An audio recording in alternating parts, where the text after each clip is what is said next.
Bom dia, alunos do sexto ano da Escola Dinâmica. Hoje a gente vai fazer uma breve revisão aqui do que vai ser aplicado na prova. Vamos inicialmente falar aqui um pouco sobre a questão da vegetação e do clima do Brasil e do mundo, como a gente sabe. Pessoal, com relação à vegetação, o Brasil ele tem uma das maiores formações vegetais do mundo, que na realidade é a floresta amazônica, não é a maior do mundo, que a maior é a floresta boreal, que ela atinge o norte dos Estados Unidos, do Canadá, atinge também o norte da Europa e o norte da Ásia. Só que a floresta boreal é uma floresta homogênea, apresenta uma única espécie vegetal, que é formada por pinheiros, por isso que também é chamada de floresta conífera, porque ela é em forma de cone, que é aqueles pinheiros que a gente usa para fazer nossa árvore de Natal. Porém, a floresta amazônica é a maior floresta heterogênea do mundo. Por quê? Porque ela apresenta uma grande variedade vegetacional. Apresenta-se com uma grande quantidade de árvores de diversas espécies. Essa floresta, ela encontra-se em uma área de clima equatorial quente e superúmido, que infelizmente foi fortemente impactada pela ação antrópica devido à ampliação das fronteiras agrícolas com o cultivo da soja e do trigo, que por sua vez acabou retirando boa parte da cobertura vegetal nativa, substituindo por essas culturas de soja e trigo na região norte do Brasil. A floresta amazônica ela apresenta as seguintes características: ela é densa, latifoliada, heterogênea e perene. O que é isso? Densa porque ela é fechada, latifoliadas com folhas largas e arredondadas, heterogênea várias espécies e perene porque ela é verde o ano todo, ela nunca seca. Então ela apresenta uma perenidade, ou seja, fica verde o ano todo. A floresta amazônica ela está numa região de clima equatorial superúmido, onde chove abundantemente durante o ano todo, com médias pluviométricas em torno de 2.500 milímetros anuais nessa região, e médias térmicas também muito elevadas, e podendo em torno de 35 a 36 graus diariamente.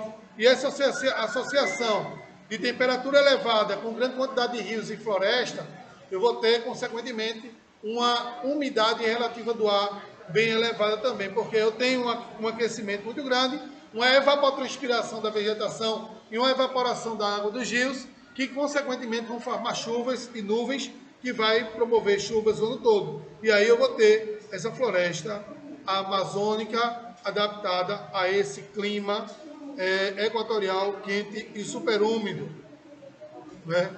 Falar um pouco aqui sobre as camadas da atmosfera, O gás ozônio, por exemplo. O gás ozônio é um gás que protege a atmosfera terrestre contra os raios ultravioletas, e ela impede a penetração desses raios na atmosfera terrestre, que possa vir causar para nós um impacto muito grande no caso de promover com isso queimaduras na pele ou até mesmo câncer de pele, e também acaba promovendo também o aparecimento de catarata, principalmente pessoas que já usam óculos. Os raios ultravioletas batem na lente dos óculos e acaba aos poucos queimando o cristalino dos olhos, e consequentemente vai promover esse processo de surgimento de catarata. E aí, consequentemente, nós temos esse grande problema relacionado os raios ultravioletas que não são filtrados pela a camada de ozônio, que está sendo destruída devido à liberação do CFC, que é o clorofluorcarboneto.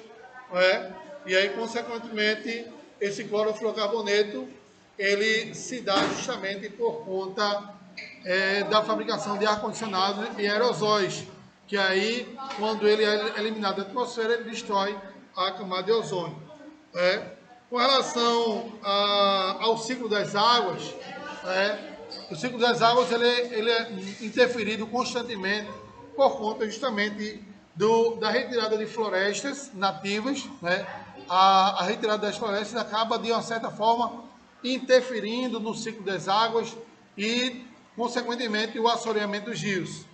O assoreamento dos rios é um processo de desgaste que os rios sofrem por conta da retirada da mata ciliar, e aí os sedimentos que estão nas margens dos rios acabam escoando para dentro dos rios, provocando aí o assoreamento desse rio. E aí, consequentemente, nós temos a morte do rio, e aí vai interferir, consequentemente, no nosso ciclo das águas. Ok? Existem várias camadas que envolvem a nossa Terra, a atmosfera terrestre. E aí nós temos a troposfera, a estratosfera, a ionosfera, a biosfera. A biosfera é a camada de vida, né, da Terra. Ela não faz parte da atmosfera, não é? E a ionosfera, não é? Todas essas camadas, elas fazem parte da atmosfera terrestre, com exceção da biosfera, que é a camada de vida na Terra, né? Mas se não fosse as outras camadas, não tinha condição de ter vida na Terra, né? E aí o homem, ele faz parte da biosfera, camada de vida na Terra. Ok?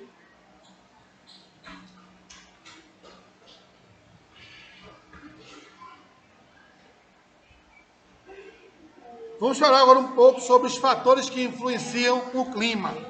Quais são eles?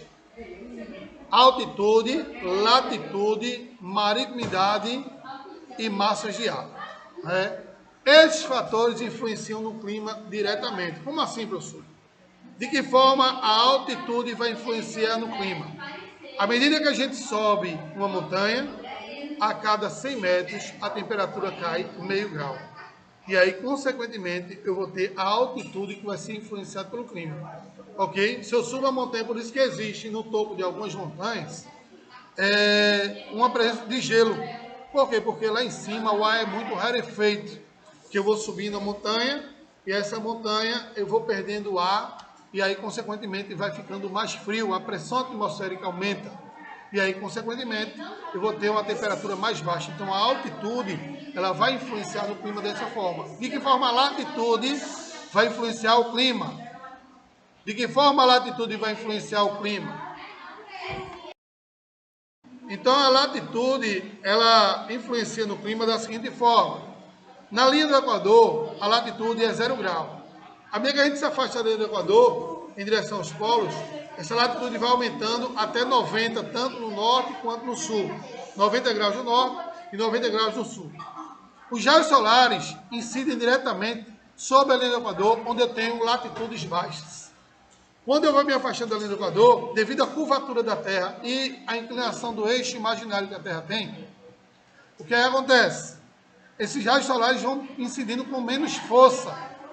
E ao incidir com menos força, vai chegar em uma região onde eu vou ter menos incidência solar, que é justamente nas áreas polares, áreas de alta latitude. E aí, quando eu aumento a latitude em direção aos polos, eu vou diminuindo a temperatura. E dessa forma, a latitude vai influenciar no clima. A latitude é inversamente proporcional à temperatura. Quando eu aumento a latitude, eu diminuo a temperatura, ou vice-versa. Porque a latitude é um fator também que influencia o clima. O outro fator é a maritimidade. O que é maritimidade? É a função pelo qual o oceano tem de regular a temperatura do continente. Quem já tomou banho de mar à noite notou que a água do mar à noite ela é morna. Por que isso ocorre? Porque durante o dia a superfície terrestre ela começa a absorver a temperatura do sol.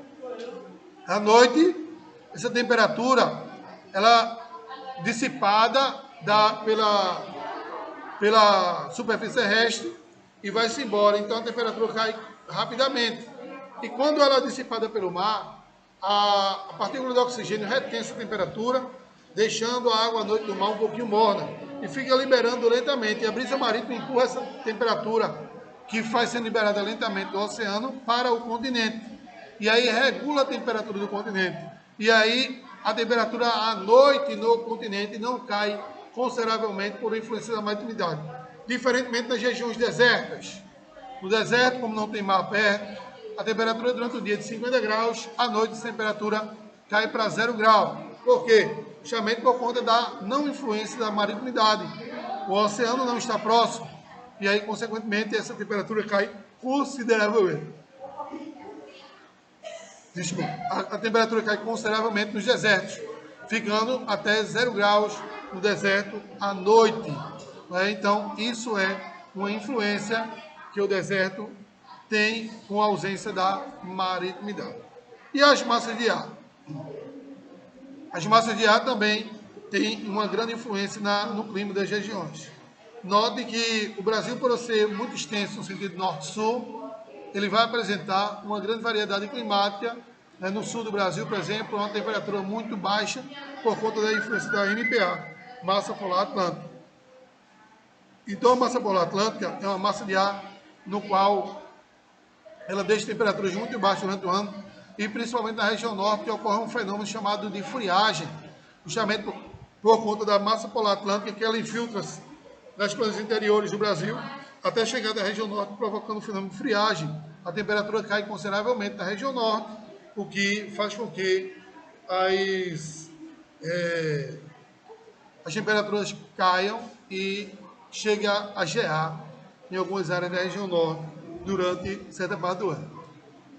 No Brasil nós temos 5 massas de ar diferentes. 2 continentais e 3 oceânicas.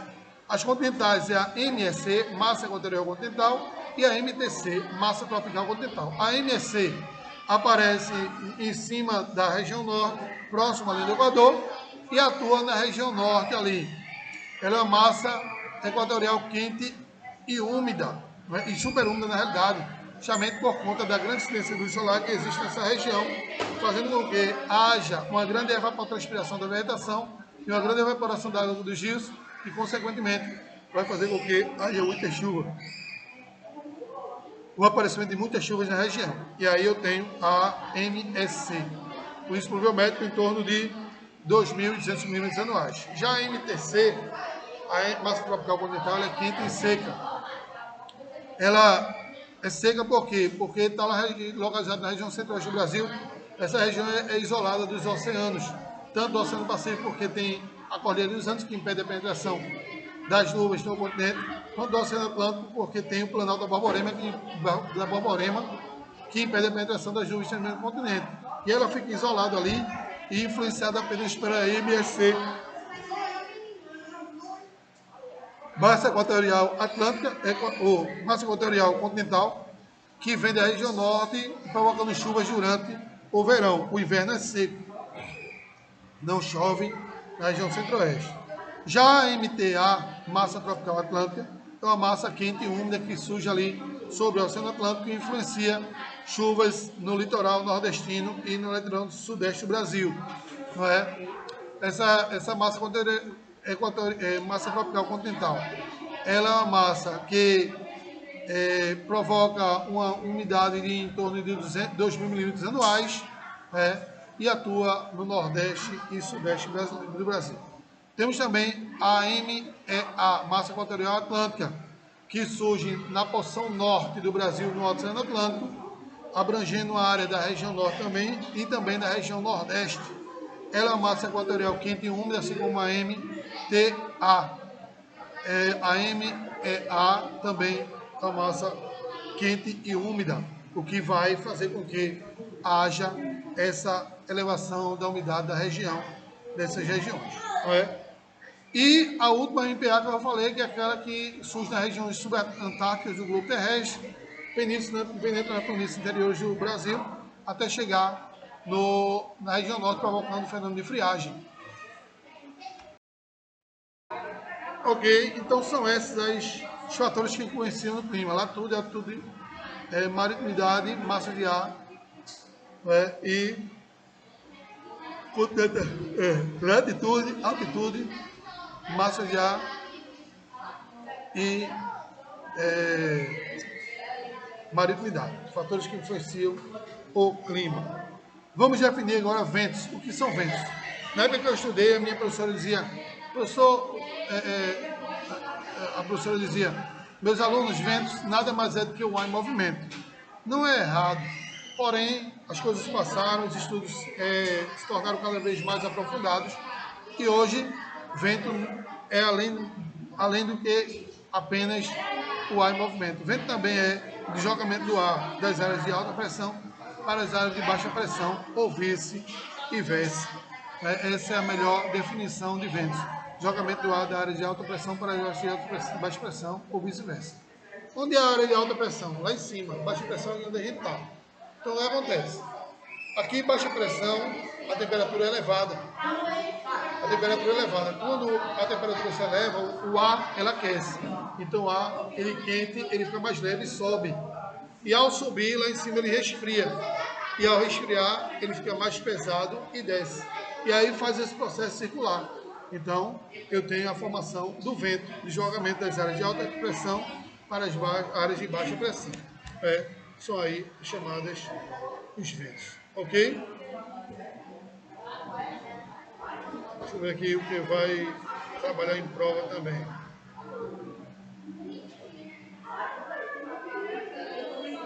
Por que no Brasil ocorre o clima semiárido? O clima semiárido, primeiramente, ocorre no sertão nordestino.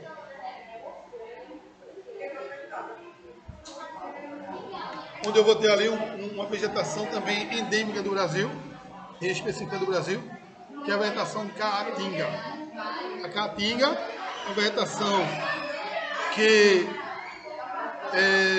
ela apresenta-se muito rala, né, rasteira, folhas raquíticas, presença de espinhos. E é influenciada o clima semiárido, justamente por conta de quê? Eu tenho no litoral um clima tropical úmido, que formam-se nuvens, e essas nuvens vão adentrando no continente. E ao adentrar no continente, choca-se com uma barreira orográfica, que nada mais é do que o Planalto da Borborema. O lado barlavento da montanha, né, que é o que está virado para o mar. A nuvem choca-se com ela, sobe e ao subir aumenta a pressão e ela se precipita em forma de chuvas. E aí, consequentemente, essa nuvem vai secar do lado de cá e ela não vai conseguir ultrapassar para o lado sotavento do Planalto da Borborema, que nada mais é do que o lado virado para o sertão nordestino. E aí eu vou ter uma escassez de chuva no sertão nordestino, com chuvas em torno de 500 milímetros anuais, né, o que é pouco. E aí, por conta dessa formação do relevo do Planalto da Borborema, que eu vou ter aí uma escassez de chuva muito grande no sertão nordestino. E aí, consequentemente, eu vou ter essa falta de chuva no sertão, né, por conta justamente do Planalto da Borborema, que vai impedir a formação de chuvas. Aí você diz, professor, mas não chove? Não, chove. Em algumas épocas do ano cai uma quantidade de chuva boa do sertão nordestino, onde a vegetação xerófila caducifolia, ela volta a recuperar sua folhagem e fica um verde bem exuberante. E como é que chove se não ultrapassa a nuvem ali? Porque no sertão ainda tem alguns rios temporários e também tem uma certa vegetação que é a da caatinga, que por sua vez acaba tendo a evapotranspiração. Então eu vou ter a evapotranspiração da vegetação da caatinga, além da evaporação da água dos rios, que, diga-se de passagem, a grande maioria são temporários. E aí, consequentemente, vai haver uma formação de nuvens, o que vai promover chuvas isoladas em determinadas épocas do ano na região do sertão nordestino. E aí, consequentemente, eu vou ter essa formação de chuvas na região. Ok?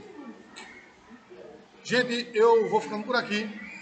Hoje com a revisão, temos apenas 20 minutos de aula, porque não dá para trabalhar assim mais coisas, porque a prova é basicamente sair, né? Então, um abraço a todos, que Deus abençoe e até a próxima, se Deus quiser.